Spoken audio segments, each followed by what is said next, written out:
KS120, and here we have the KS60.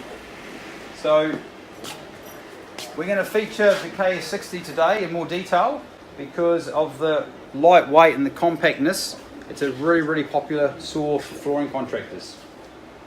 However, they both have their own merits and their own features, and you can make that decision obviously if you get to the stage of purchasing. Alright, KS60. So 60 meaning the depth of cut. The advantage though, you've still got a 305 drawer out the front. Okay, so even for your wider flooring boards, your 220s, you've got plenty of scope to obviously cut, and even on a 45 you're still getting 225 drawer as well. So it really meets that flooring industry really well. As compact capabilities with it, well, clearly if we're packing this saw up,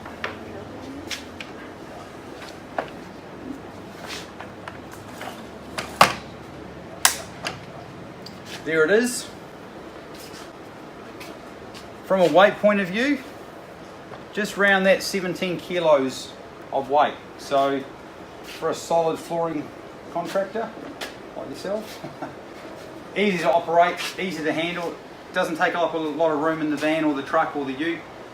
So again, it's a very easy saw to work within your industry. Set up, there you go, it's ready to operate. Power, obviously, dust extraction, you're ready to rock and roll. So very easy. Now, the saw on its own, or you can adapt it, and we do manufacture and make and provide table systems. Okay, so trolley systems and extension arms are available for the product as well. What you probably find though, a lot of your work, you may be just looking for a nice little compact saw just to sit on the ground, do all your cuts. But if you're looking for something more elaborate, you can add the trolley system to the machine as you go. So 305 drawer at the front. Obviously both on your miters, left and right, you've got the 60 degree. Okay, so you've got that flexibility, you're not limited left and right as well. And on your bevels, you've got the ability to bevel it past 45 to 47. So we'll just run you through a few of the little features of the machine. So on the front of the saw, we can extend the footprint. So we can extend the footprint out this way, and with our back fences, they can slide all the way out and lock off. And if you need to remove them, you can simply easily remove them. And we'll do that on both sides. So two 16mm blade, 8 1/4 in old terms, okay, and 60mm depth of cut, which we covered earlier. Now, if we are using the miters, we can just undo our front support knob here, and then we can just move the saw along, and it'll click into the most common increments, just like all your other products will do. Okay.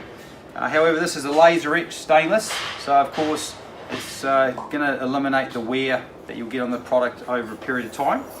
It does have a nice little feature at the front here that you can move this little dial here. You can slide it to the left of me, and now overrides all of those most common lock-in. Okay, so if you are needing to fine adjust, especially for some of your angles, you can, and then just simply pop it back, and then again it'll lock into your most common increments. Okay, so and then you can just do the knob up, and then it's secure. For your compounds or your bevels, you can just undo the little locking mechanism at the back, and you can now bevel the saw over. It's not going to fall away on you so much. It's on quite a tight bearing system, which sort of allows a little more safety. It's showing you here on each side where your pivot points are. And I don't know if you can sort of see here this button, the green button, again it's a feature. So if I come all the way to 45, I can actually remove my fences. And if I push that green button, I can go past 45 all the way to 47. And if I lift that up, you'll feel that click into the 45 position. And again, it'll come back and it'll tell me when I'm at 90. And then I can override 90 again by pushing the button in and then coming back to the right hand side. And the same process on that side. Otherwise come back and then I know where I am at 90 and I can lock my lever off at the back, and again I have the accuracy and precisionness of all those compound miters. Now the machine also does have a trenching feature, okay, so I can slide that little lever down and I can adjust. You can see my blade hasn't travelled all the way down, and I can adjust that clockwise or anti-clockwise, okay, up or down. So if I need to do any trenching, okay, I have the ability to do it. Please just remember though, is that you just need a little bit of a 10mm packer at the back here to eliminate that ski jump, you know, of the curve of the blade, and then you can travel all the way through your work surface. So look, just to give you a little bit of a quick rundown of the product, let's pop it over to 45. Now, the blade that comes with the saw is a 36 tooth blade. So a little bit of a universal blade again, but as we spoke earlier, whatever you're doing, you may need an additional blade. So of course on some of your timber flooring finishes, especially something like your laminates, you can get a finer tooth or a triple chip blade to eliminate again your splintering and have your nice clean finishes. However, you can obviously flip your board up and cut it backwards, okay, or you can do a scribe cut, and then again will eliminate. But remember, a scribe cut, you're cutting twice theoretically, but if you've got an open seam join, you probably won't mind cutting twice to get the right finish. A very nice little simple clamp system as well, which you can clamp through the front depending on the substrate if it's narrower, or you can clamp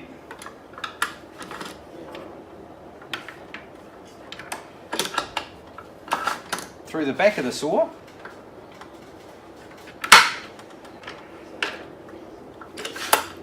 And we can clamp our board.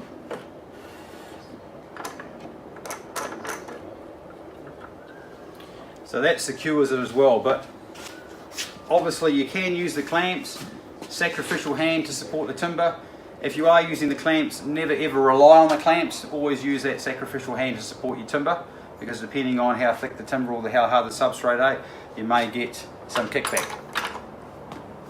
So in this case, let's remove the clamp and we can pivot that saw to any position, and we can do a couple of cuts.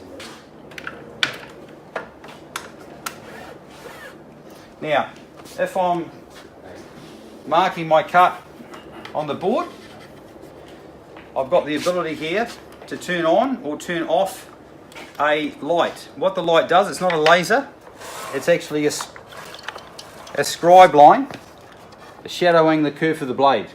So again, I can cut to the left or the right side of my mark. Very, very accurate and easy to see. However, be aware that if you're in the bright sunlight, you'll struggle to see it. Okay, so most of the time you might be doing probably more internal fit out anyway. So I'll just do a cut here.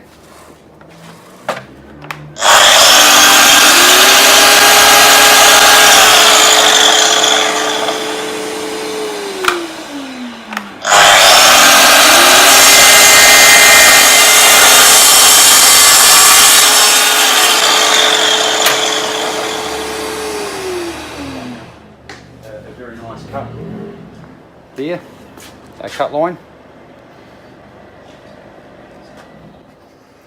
What I really like about the saws is that they also have what we call a smart bevel.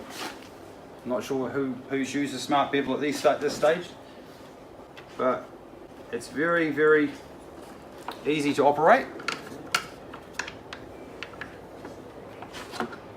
And this is what it looks like. So it's really designed for working and finding your internal or external corners. So if you do need to go into an internal corner, you can find the angle, and once you've found the angle, you can literally just lock that off, and we can come back to our saw and make that cut and dissect that angle and cut basically half of that angle.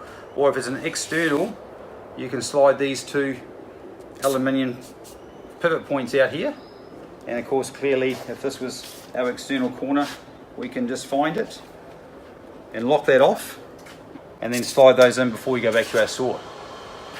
Now what we would do here is that we can very easily pivot our saw around, and we can use our, we can go either way,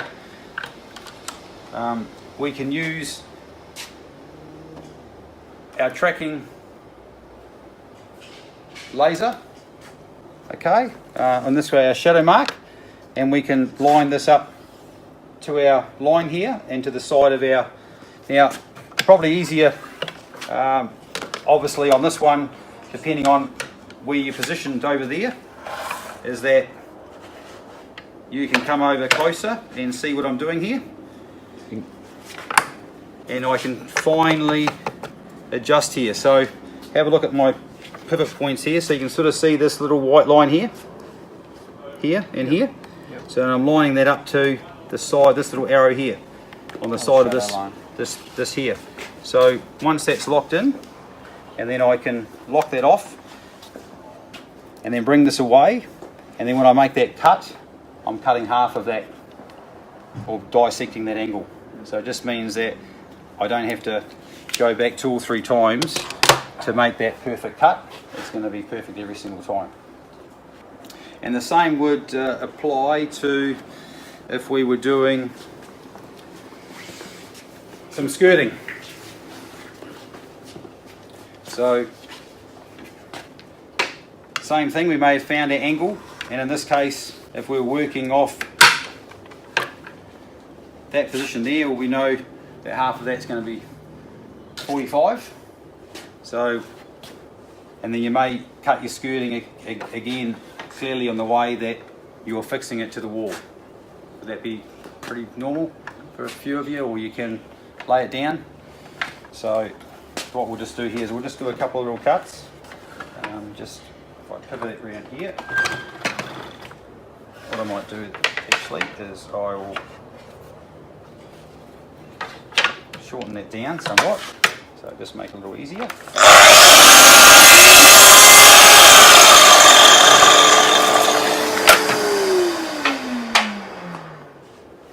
Come up with any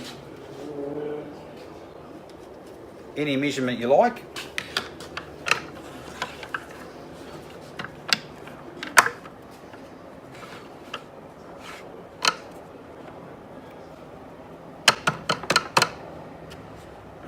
There we go, lock it off. So we just found any measurement, and then we'll make sure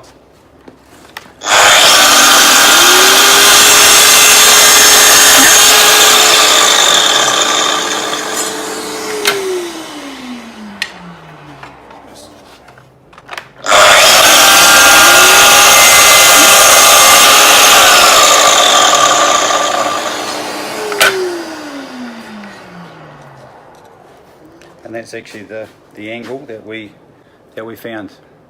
So we didn't have to go back 2 or 3 times to mark. We can use a smart bevel to find the angle, and then we can cut and save you time moving forward.